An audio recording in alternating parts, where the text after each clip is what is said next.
வணக்கம். ஜபை இஜட் from Javadhupatti Pudur. Power writer அப்படிங்கிற யூடியூப் சேனல் மூலமாக உங்களை மீண்டும் சந்திப்பு ரொம்ப மற்ற மகிழ்ச்சி. அத்தோடு எங்கள் சேனலை சப்ஸ்கிரைப் பண்ணுங்கள், பெல் பட்டன் அழுத்த மறந்துடாதீங்க. அத்தோட எல்லாத்துக்கும் ஷேர் பண்ணுங்கள். அதாவது சின்ன குழந்தைகள் சண்டை போட்டு விளையாடும் பாருங்கள், அதை விட ரொம்ப கேவலமாக போச்சு பாமக ராமதாஸ் அன்புமணியினுடைய அந்த பிரச்சனை. தந்தை மகனுக்குள்ள இத்தனை பிரச்சனை. ஏதோ ஒரு வெளியாட்கள்கிட்ட மற்றபடி இருக்கக்கூடிய நிர்வாகி பிரச்சனை பண்ணார் அப்படின்னா கூட அதில் ஒரு நியாயம் இருக்கு. ஆனால் தந்தை மகனுக்குள்ள இப்படிப்பட்ட பிரச்சனை, அதை விட அவர்கள் ஒவ்வொரு வார்த்தையும் அள்ளி விடக்கூடிய வார்த்தையில பார்க்கின்ற பொழுது ராமதாஸ் மேல அன்புமணி புகார், அன்புமணி மேல ராமதாஸ் புகார், இதையெல்லாம் விட அன்புமணி மேல ராமதாஸ் சொன்ன புகார்கள்லாம் இன்னமும் இந்த எப்படா அது கொட்டுவோம் அப்படின்னு இருந்திருப்பார் பொழுது ராமதாஸ். அந்த அளவுக்கு எல்லாத்தையும் ஓப்பனா இப்ப கூட சொல்லியிருக்கிறார். அதாவது ரொம்ப என்னை மானபங்கப்படுத்தி விட்டான், மற்றபடி கழுத்தை பிடித்து வெளியே தள்ளினார்கள், மற்றபடி குலசாமின்னு சொல்லப்படி என்னுடைய முதுகில் குத்தி விட்டார்கள். இந்த மாதிரிலாம் சொல்லக்கூடிய ரிப்போர்ட் ராமதாசனுடைய அந்த குற்றச்சாட்டுகளை பார்க்கின்ற பொழுது அன்புமணி சம்பந்தப்பட்ட வகையில் என்னதான் இந்த அளவுக்கு ஒரு பிரச்சனை அப்படின்னு பார்க்கக்கூடியது ஒன்றுமே கிடையாது. பதவி வெறி, அந்த கட்சியை யார் நடத்துவது, தலைவர் யார், இருக்கக்கூடிய சொத்துக்களை பராமரிப்பது யார், வன்னியர் சங்க விஷயத்தை யார் கைக்குள் போட்டு அதன் அடிப்படையில் அதை செயல்படுத்துவது யார், இந்த மாதிரி ஒரு விஷயம். இது ஒரு குறிப்பிட்ட ஒரு விஷயமாக இல்லாவிட்டாலும் கூட தன்னுடைய ஒரு நிலைப்பாடு பிறருக்கு எந்த அளவுக்கு அது பாதிப்பை ஏற்படுத்தும் அப்படிங்கிற விஷயம் இல்லாமல் ஓப்பன் டாக் எல்லாமே. என்னைக்கடா நம்ம மனசை திறந்து கொட்டுவோன்னு சொல்லி ராமதாஸ் இருந்தாராங்கிறது தெரியல. அந்த அளவுக்கு எல்லாத்தையுமே கொட்டிட்டார். கொட்டக்கூடிய சமயத்து என்ன ஆகும், எதிரி என்ன நினைக்க போறான், ரொம்ப கேவலமா ஒரு என்னடா இது இப்படிலாம் இருக்காங்களே அப்படின்னு நினைக்கத்தானே செய்வான்.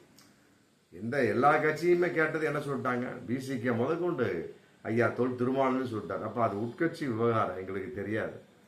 ஆமா, நான் எதையும் சொல்ல விரும்பல. இப்படி எல்லாருமே நவளக்கூடிய ஒரு விஷயம், நகரக்கூடிய விஷயம், எல்லாருமே ஒதுங்கக்கூடிய விஷயம்தான். ஒதுங்கத்தான் முடியும். இந்த பிரச்சனைலாம் சக்களத்தி சண்டையை விட மிக கேவலமாக இருக்கக்கூடிய சமயத்தை இது யாரு எடுத்து இது பண்ண முடியும்?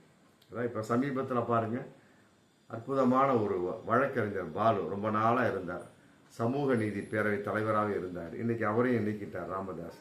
நீக்கிட்டு கோபு அப்படிங்கிற அவர் ஒரு வழக்கறிஞர், அவரை போட்டிருக்கார். அவரை போட்ட வகையில் அவர் பாட்டு பாடிக்கிட்டே பலவிதமா அது விஷயத்த பண்ணார் போல இருக்கு. அவர் அந்த விஷயத்துல ஐயாவை மறந்து போனியா, வயசாச்சிருந்து கூட போனியா அப்படிங்கிற மாதிரிலாம் பலவிதமான பாட்டுகள் பாடி ஐயாவை ராமதாஸை மனம் மகிழ்ந்து நான் அந்த பொறுப்பை வாங்கினேன் அப்படிங்கிற மாதிரி ஒரு விஷயம்.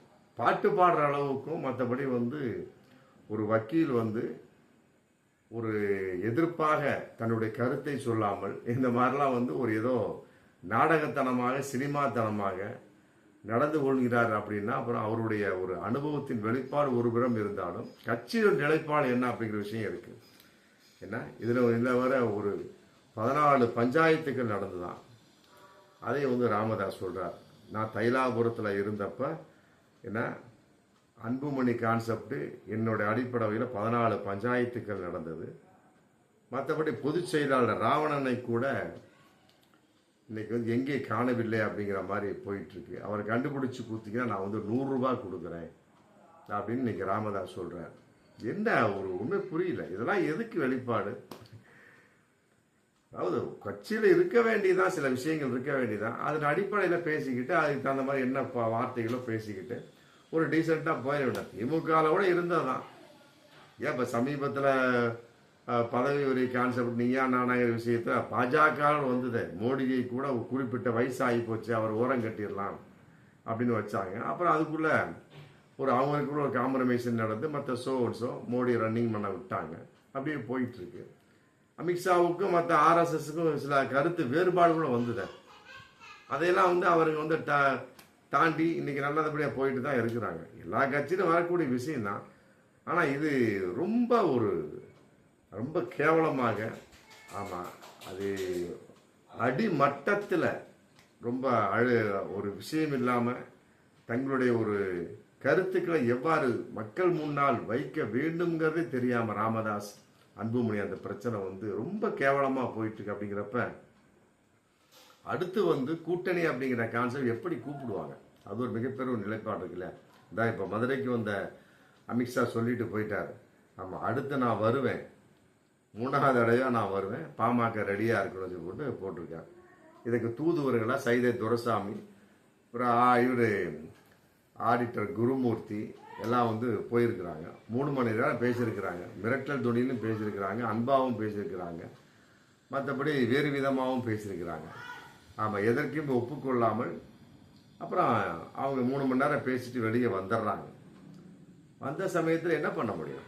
அவங்க போய் தன்னுடைய நிலைப்பாடை பாஜக சொந்த வகையில் அமித்ஷா ரொம்ப வேகப்பட்டாங்க. அடுத்து நான் வருவேன், வந்த உடனே பாமக ரெடியாக இருக்கணும் அப்படின்னு சொல்லியிருக்காரு. மற்றபடி அவர் மேலே கேஸ் இருக்குது, அன்புமணி மேலே. அதை நாங்கள் தூசி தட்டுவோம் அப்படிங்கிற மாதிரியும் சைதை துரைசாமி மூலமாக, ஆடிட்டர் குருமூர்த்தி மூலமாக சொல்லி அமைச்சிருக்கிறாங்க.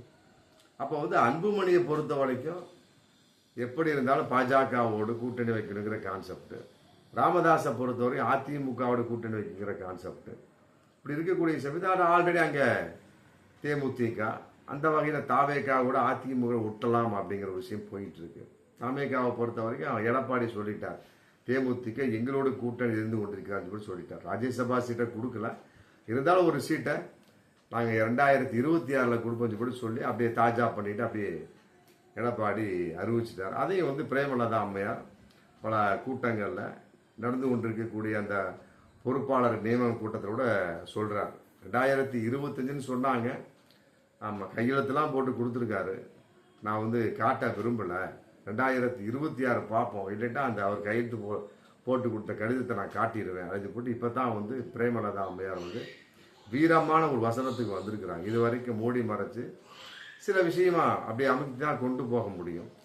அப்படி ஒரு நிலைப்பாடு வரக்கூடிய சமயத்தில் அதிமுகங்கிற விஷயத்துக்கு கூட்டணி எப்படி உட்காரும்? ஆல்ரெடி அதிமுக 4 சிதைஞ்சு கிடக்குது. ஆமாம், பாமக அதை விட ரொம்ப அப்பம் பிள்ளைங்கிற தகவலால் ரொம்ப கேவலமாக போயிட்டு இருக்கு. அதிமுக 4 பிரிஞ்சிருக்கு. இன்னைக்கு பாமகவை பொறுத்து 2ஆக பிரிந்து விட்ட மாதிரி ஒரு நிலை. பிரியல, பட் தான் அந்த வார்த்தை ஜாலம் இருக்குல்ல.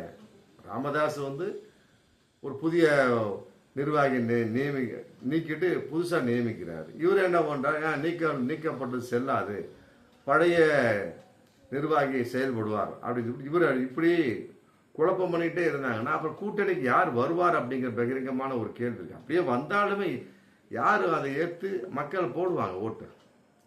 அதிமுகவுக்கு போடுற அப்படிங்கிறப்ப பாமகவும் இந்த 2026 சட்டமன்ற தேர்தலில் கட்டாயமா மக்கள் ஓட்டு போட மாட்டாங்க.